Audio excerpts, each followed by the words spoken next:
Inamin ni Kim Chiu kay Diamond star Maricel Soriano na nakahang ang kanyang love life. Sa YouTube vlog ni Maricel, pumapel itong, "Yaya for a Day," kay Kim. At agad itong kinamusta ni Maricel tungkol sa love life dahil marami umanong nagtatanong na mga fan. "Kamusta naman ang love life mo?" Tinatanong nila ang love life mo, say ni Maricel. Napahalakhak naman si Kim. Ang love life ko ngayon ay ano? Ang love life ko ay nakahang ngayon, sagot ni Kim. Parang telepono day, nakahang, hirit ni Maricel na lalo namang nagpatawa kay Kim. "Kumain tayo yaya, daanan natin sa kain to," say na lang ni Kim.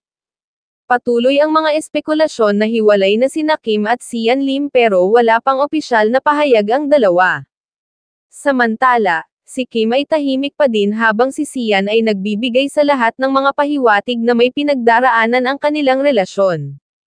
Una nang tanungin siya kung magkasama pa ba sila ni Kim, sa halip na sumagot ng oo o hindi sa tanong, ay nagsimula siyang mag-bluff.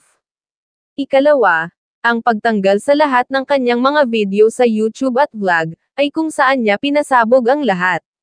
Ang feeling ng mga netizens lalo na ng ilang Kimchi fans, isa na itong sign ng pag-move on ni Sian mula sa umano'y breakup nila ni Kim.